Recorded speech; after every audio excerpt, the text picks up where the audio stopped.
Reinforced concrete గోడ కట్టాల్సిన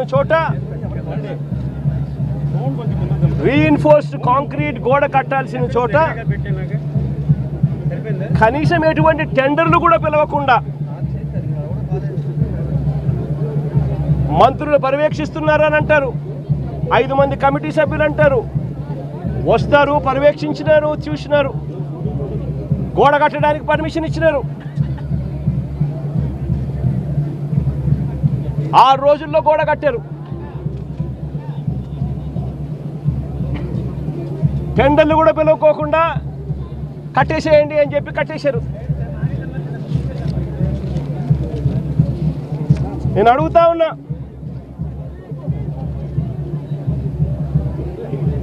ఈరోజు అధికారంలోకి వచ్చి చంద్రబాబు నాయుడు గారు దాదాపుగా సంవత్సరం అయింది.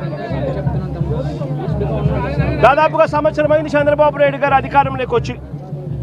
నేను అడుగుతా ఉన్నా చంద్రబాబు నాయుడు గారిని, చందనోత్సవం ఎప్పుడు జరుగుతుందో మీకు తెలియదా అని అడుగుతా ఉన్నా. మరి చందనోత్సవం పలానా రోజు జరుగుతుంది అని చెప్పి తెలిసినప్పుడు ఈ గోడ కట్టించే కార్యక్రమం ముందే ఎందుకు మొదలు పెట్టలేదు అని అడుగుతా ఉన్నా.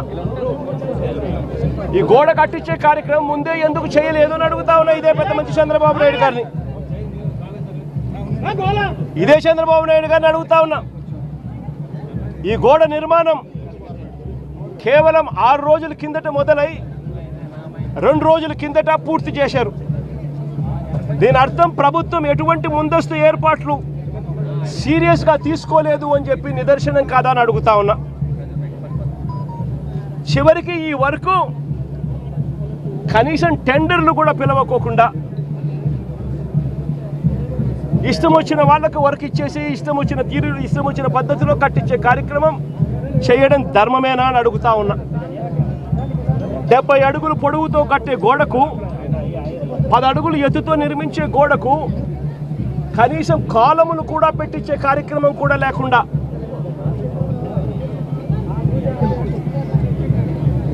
ఇటుకలతో, సిమెంట్ బ్లాక్స్తో, ఫ్లయాష్ ఇటుకలతో గోడ కట్టడం అన్నది ఏ రకంగా కరెక్టు అని అడుగుతా ఉన్నా. కనీసం కట్టే ఈ గోడను రీఇన్ఫోర్స్డ్ కాంక్రీట్తో అయినా కట్టాలి. రీఇన్ఫోర్స్డ్ కాంక్రీట్తో కట్టి దానికి వీప్ హోల్స్ కూడా పెడితేనే కాస్తో కూస్తో ఏ గోడైనా నిలబడుతుంది అన్న జ్ఞానం కూడా లేకుండా ఎలా కట్టారు అని అడుగుతా ఉన్నా. 2 రోజుల కిందటనే గోడ పూర్తయింది అని తెలుసు. 2 రోజుల కిందనే గోడ పూర్తయింది అని తెలుసు. వర్షం కూడా ముందు రోజు రాత్రి పడింది అని కూడా తెలుసు. మరి తెలిసినప్పుడు ఇన్ని లక్షల మంది క్యూలో గోడ పక్కనే ఎలా వాళ్ళు క్యూలో నిలబడేట్టుగా చేశారు అని అడుగుతా ఉన్నా. ఇదే పెద్ద మనిషి చంద్రబాబు నాయుడు గారిని. మరి గోడ అంత దారుణంగా మీరే కట్టారు, కొత్త గోడ అని తెలుసు.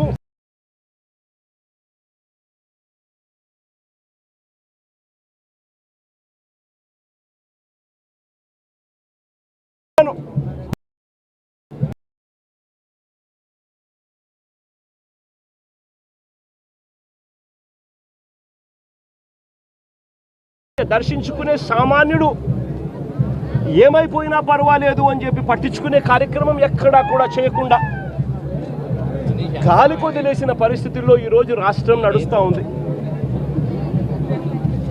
ఈ ఒక్క సంవత్సరంలోనే చంద్రబాబు నాయుడు గారు చేసిన ఈ ఒక్క సంవత్సరం పరిపాలనలోనే ఎంతటి దారుణమైన పరిస్థితి చూస్తూ ఉన్నాము అంటే, తిరుమలలో ఈ పెద్ద మనిషి రాజకీయాల కోసం లడ్డు వివాదం చేసి మన వెంకటేశ్వర స్వామి పేరు ప్రఖ్యాతలను ఏ రకంగా రోడ్డు మీదకి తీసుకొచ్చాడు అన్నది కూడా ఈ 11 నెలల కాలంలోనే చూసాం. తిరుమల వైకుంఠ ఏకాదశి నాడు ఫలాని రోజు వస్తుంది వైకుంఠ ఏకాదశి అని చెప్పి కూడా తెలిసి కూడా నిర్లక్ష్యం చేసిన దాని కారణం వల్ల 6 మంది బలికొనడం కూడా తిరుపతి హిస్టరీలో ఎప్పుడూ కూడా ఇటువంటి ఘటన జరగల.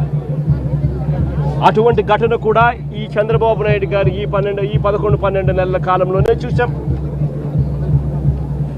ఈరోజు సింహాచలంలో చందనోత్సవం నాడు ఇంత దారుణంగా తెలిసి నిర్లక్ష్యం అనే ఒకే ఒక్క పదానికి అర్థం చెబుతూ 7 మందిని బలికొనడం కూడా ఈరోజు చూసాం. ఈ మధ్యకాలంలోనే శ్రీకాకుళంలో శ్రీకూర్మంలో, అది కూడా శ్రీకూర్మం గుడిలో కూడా ఏ రకంగా తాబేళ్లు చనిపోవడం కూడా మన కళ్ళెదుట చూసాం. తిరుమలలో గోశాలలో ఏ రకంగా గోవులు చనిపోవడం కూడా మన కళ్ళెదుటే చూసాం.